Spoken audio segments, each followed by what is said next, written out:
जड़ भरत जी पहले भरत उनका नाम, अपने प्रथम जन्म में वो भरत नाम के राजा थे, उन्हीं की वजह से हमारे देश का नाम भारत पड़ा। ऋषभदेव जी के पुत्र थे भरत। एक समय आने पर जब देखा कि पत्नी बच्चे सब अब व्यवस्थित हो गए हैं, मेरी आयु भी अब थोड़ी सी मध्यस्थ हो गई है, तो अपने पुत्र को राज्य गद्दी पर बैठा के भरत जी वन में चले गए और वन में जाकर के नदी के तट पर बैठ के भगवान का स्मरण भजन तप करने लगे। तभी एक दिन क्या हुआ कि सामने के घाट पर नदी के उस पार एक गर्भवती हिरणी जल पी रही थी और तभी शेर की दहाड़ सुन करके वो हिरणी भयभीत होकर के नदी में कूद गई और उसके बालक ने, शावक ने, मृग शावक ने नदी के बीच में जन्म ले लिया। भाव बहुत तेज था और ये दृश्य भरत जी ने देख लिया। तभी भरत जी ने क्या किया, कूद करके हिरणी को तो नहीं बचा पाए लेकिन उस बालक को निकाल करके लिया, उसको बचा लिया। अब तो उसका पालन पोषण करने लगे, उसको खिलाने पिलाने लगे। ठीक है, ये उनका धर्म था कि उन्होंने एक जीव की जान बचाई, पर अब धीरे धीरे उसकी सेवा करते करते उसमें इतनी ममता हो गई कि अब उसको ही अपने गले से लगा के रहने लगे। भजन कम होने लगा, उसकी चिंता ज्यादा होने लगी। अब उस मृग शावक को लेके घूमते हैं जंगल में। देखो, आसक्ति बड़ी खतरनाक चीज है बंधुओं।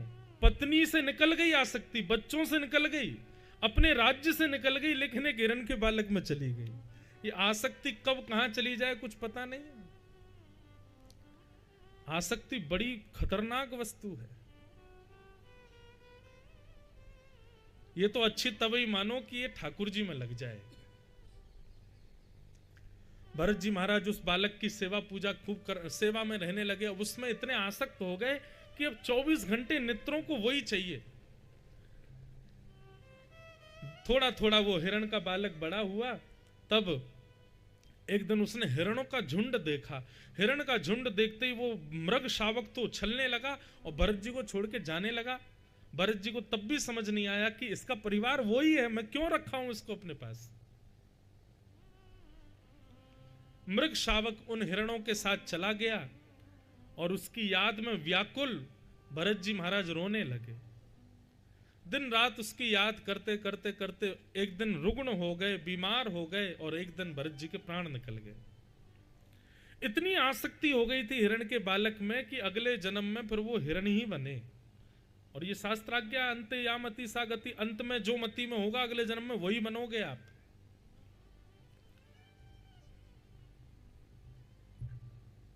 हिरण के रूप में प्रकट हुए भरत जी। दूसरे रूप में उनको याद था कि मैंने पूर्व जन्म एक हिरण के चक्कर में गवा दिया, तो दूसरे रूप में हिरण के रूप में एक ब्राह्मण को देखते हुए उन्होंने अपने प्राण त्याग दिए, जबरदस्ती नदी में कूद गए। और वही भरत जी जो हिरण बने वो तीसरे जन्म में एक ब्राह्मण के कुल में जन्म उनका हुआ और उनका नाम फिर से भरत रखा गया। भरत जी को अपने पूर्व 2 जन्मों की याद थी कि मैंने 2 जन्म गवा दिए और भगवत प्राप्ति का कोई साधन नहीं अपनाया। अब मैं कितना भी योग्य हो जाऊं लेकिन सबको ऐसा दिखाऊंगा कि मुझे कुछ नहीं आता। और बचपन से ही भरत जी ने अपना निर्माण ऐसा किया कि उनके पिताजी एक दिन गायत्री मंत्र याद करा रहे थे। 6 महीने हो गए और 6 महीने में भरत जी ने ओम याद करके नहीं सुनाया, ओमकार। पिताजी कहते चलो गायत्री सुनाओ, तो बस वहीं अटक जाते। बोले पिताजी पहले ही शब्द भूल गया, क्या था।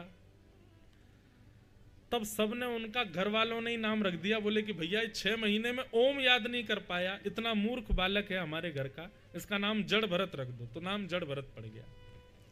अब बात क्या है, भरत जी जानते तो सब थे, भरत जी को आता तो सब था, भरत जी करने में तो सक्षम सब थे, लेकिन संसार के लिए नहीं करना चाहते थे। बोले दो जन्म गवा चुका मैं, अब ये तीसरा जन्म नहीं गवाऊंगा। मेरी जितनी योग्यताएं मेरे पास है मैं सब ठाकुर जी को अर्पित करूंगा और किसी को नहीं।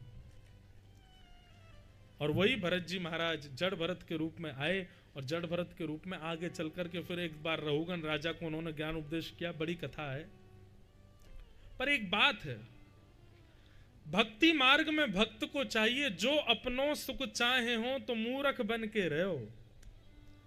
अगर अपना सुख चाहते हो तो ज्यादा योग्यताएं मत दिखाओ कि देखो मेरी योग्यता, देखो मुझे तो गाना भी आता है, देखो मुझे तो नाचना भी आता है, देखो मुझे तो भोजन बनाना भी आता है।